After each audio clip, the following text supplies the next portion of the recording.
சீரியல்களின் full எபிசோடுகளை Sun டிவியில் ஒளிபரப்பான உடனே எக்ஸ்க்ளூசிவாக சன் நெக்ஸ்டில் மட்டும் ஃப்ரீயா பாருங்கள். இதுக்கே நீங்க ரெண்டு பேரும் இவ்ளோ தயங்குறீங்க?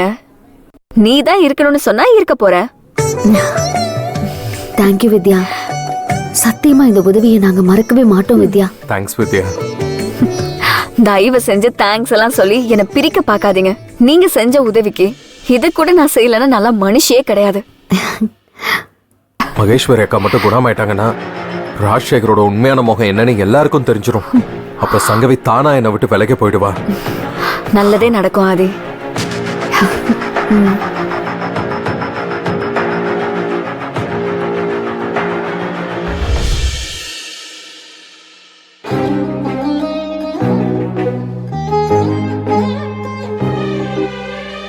அப்ப நீ முருகா ஒண்ணு போய் அடுத்தடுத்துன்னு எங்களை இப்படி வதைக்கிற. குழந்தை வந்ததுக்கு அப்புறமாவது உன்னோட அனுகிரகத்தால பவி சந்தோஷமா இருக்கான்னு நாங்க நினைச்சோம். ஆனா திடீர்னு என்னென்னமோ நடக்குது. அவளை கொலை பண்றதுக்கு ஒருத்த வந்திருக்கான். இதெல்லாம் உன்னோட அனுமதி இல்லையா நடக்குது? பவி மனசால கூட யாருக்கும் கெட்டது நினைக்க மாட்டா. அவளுக்கு ஏன் இப்படி எல்லாம் நடக்க விடுற? ஏன் இப்படி நடக்கணும்? உன் மேல எனக்கு கோபம் இருக்கு. ஆனா ஒன்ன தவிர நான் வேற யாருக்கிட்ட என் மனசுல இருக்கிற பாரத்தை இப்படி வெளிப்படையா சொல்ல முடியும்? எனக்கு ரொம்ப பயமா இருக்கு. ஒரு பக்கம் சங்கவியால ஆதியும் பவியும் நிம்மதியே இல்லாம இருக்காங்க. இப்போ புதுசா அவளை கொலையெல்லாம் பண்ற அளவுக்கு பிரச்சனை முத்தி இருக்கு. என்னால இதையெல்லாம் பார்த்துக்கிட்டே இருக்க முடியல. நான் ஏதாவது செஞ்சாகணும். ஆனா ஆனா என்ன செய்யறதுன்னு தான் எனக்கு புரியல. இதுக்கு நான் என்ன செய்யணும்னு நீதான் எனக்கு சொல்லி கொடுக்கணும். நீதான் என் கூட இருந்து அத நடத்தியும் கொடுக்கணும். என் பிள்ளைங்க ஆதியும் பவியும் நல்லா இருக்கணும். நல்லா இருக்கணும். எனக்கு கருணை காட்டு முருகா. கருணை காட்டு.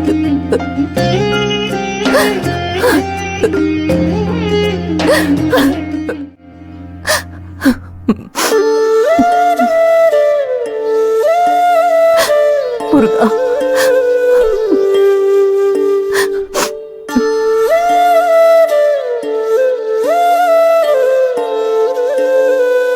என்னாச்சுமா? அம்மா, எத்தனை நாளைக்கு தான் நாமளும் சகிச்சுக்கிட்டே போக முடியும்? நான் ஒரு முடிவு எடுத்திருக்கேன். எதை பத்தி சொல்ற? சங்கவிய சொல்றியா? ஆமாங்க ஐயா. அவளுக்கு எதுவும் ஆயிடக்கூடாதுன்னு நாம உண்மையை மறைச்சு மறைச்சு வச்சு நம்ம பிள்ளைங்களுக்கே நிம்மதி இல்லாம போயிடுச்சு. சரிதாம்மா. சங்கவி நடந்துக்கிறதும் பேசுறதும் எங்களுக்கு சுத்தமா பிடிக்கல. இருந்தாலும் ஐயா, இனிமே அவளுக்கு என்ன ஆனாலும் எதை பத்தியும் நாம யோசிக்க கூடாது. என்ன நடந்துச்சோ அது அப்படியே வெளிப்படையா சொல்லிட வேண்டியதுதான். சங்கவி கிட்டயா? யோசிச்சுக்க சீதா. இங்க வச்சல அதை சொல்லாத. நம்ம வீட்டுல வச்சு அவளுக்கு ஒண்ணு கிடக்க ஒண்ணு ஆயிடுச்சுன்னா சம்மந்தி ஐயா உடைஞ்சு போயிடுவாரு. நான் ராஜசேகர் அண்ணா வீட்டுக்கு போறேன். ஆதியும் பவியும் கூட்டிக்கிட்டே போறேன். சரிதாம்மா. சம்மந்தி ஐயா உன்னை தப்பா நினைச்சிட போறாரேன்னு தான் தோணுது. என்ன மரகதம்? ஆமா சீதா. என்னதான் நாம நியாயம் சொன்னாலும் கடைசியில சங்கவிக்கு ஏதாவது ஆயிடுச்சுன்னு வை. எதுக்காக அவகிட்ட உண்மையை சொன்னீங்கன்னு என் நண்பன் ராஜசேகர் பாவம்னு சொல்லுவார் இல்ல? பரவாயில்ல, அவர் என்ன சொன்னாலும் பரவாயில்ல. சங்கவிக்கே என்ன நடந்தாலும் பரவாயில்லன்னு முடிவு எடுத்துட்டேன். அப்படி ஏதாவது நடந்துச்சுன்னா அந்த பாவம் ஏன் மேலேயே வரட்டும். ஆனா ஒரு பிரச்சனை முடிவுக்கு வரும்ல. சங்கவியோட பிக்கல் பிடுங்கல் இல்லாம ஆதியும் பவியும் காலத்துக்கும் நிம்மதியா இருப்பாங்கல்ல. அது போதும் யா எனக்கு. அதுக்காக நான் என்ன அவமானப்பட்டாலும் சரிதான், யார்கிட்ட நான் திட்டு வாங்கினாலும் சரிதான். இதுக்கு ஒரு முடிவு கட்டியே ஆகணும்.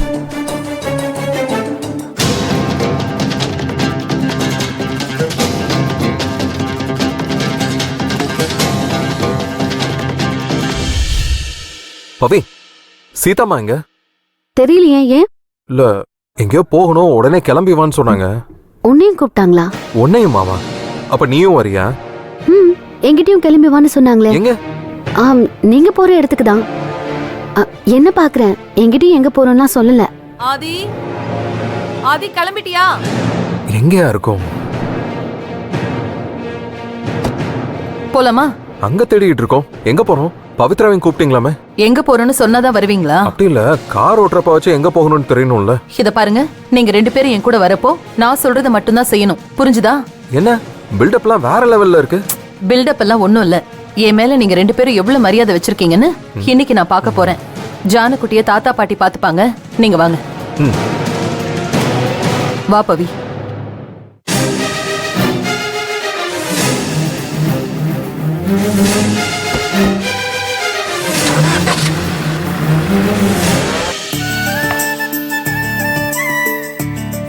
என்ன சங்கவி, காஃபி வேணுமா? சிச்ச சும்மா தான் வந்தேன். ஏதாச்சும் ஹெல்ப் பண்ணணுமா? என்னடி புதுசா கேக்குற?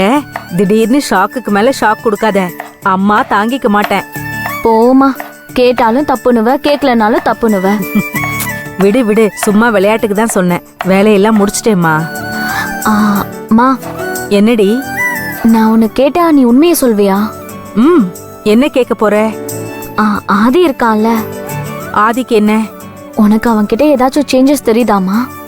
ஏன் அப்படி கேக்குற? சொல்லு. இல்லையே. இல்ல, அவன்கிட்ட எனக்கு நிறைய சேஞ்சஸ் தெரியுது. முன்னாடிலாம் என்ன எவ்வளவு நக்கல் பண்ணுவான், உங்க முன்னாடியே என்ன அவ்வளோ கேலி கிண்டல்ல பண்ணுவான்ல. ஆனா இப்போ ரொம்ப பெரிய மனுஷன் மாதிரி, ஏதோ 3வது மனுஷால் கிட்ட நடந்துக்கிற மாதிரி நடந்துக்கிறான். எனக்கு அவன் நடந்துக்கிறது ரொம்ப கஷ்டமா இருக்குமா. அவன் எப்பவும் சின்ன புள்ள மாதிரியே நடந்துக்க முடியுமா? அவன் இப்போ ஒரு கம்பெனிக்கு ஓனர் சங்கவி. போமா, கம்பெனி ஓனர்னா அப்படிதான் இருக்கணுமா? அவனுக்கு உட்பிங்கிற ஃபீலிங் கூட இல்லாம போகுமா? அப்படி இருந்தும் கூட அவன் ஏன் முன்னாடி வித்தியாசமா நடந்துக்கிறாமா? கோவப்பட்டுலாம் பேசுறான். முன்னாடிலாம் நான் அப்பா கிட்ட கோவப்பட்டு பேசும்போது கூட அப்படிலாம் பேசாதன்னு என்ன திட்டுவான். அப்படிப்பட்டவ இன்னைக்கு அப்பா கிட்டயே சண்டைக்கார மாதிரி பேசுறான். என்னம்மா அமைதியாயிட்ட? நான் சொல்றத உன்னால நம்ப முடியலையா? அது உங்க அப்பா ஏதாவது ஏடாகூடமா பேசியிருப்பாரு. அவன் அப்படி ஏதாவது. சமாளிக்காதம்மா. அப்பா எப்பவுமே ஏடா கூடமா பேசுற ஆளுதான். ஆனா ஆதி அப்படி இல்லையே. எனக்கு தலையில அடிபடுறதுக்கு முன்னாடி ஏதோ பெருசா ஒரு பிரச்சனை நடந்திருக்கு. என்னம்மா அது?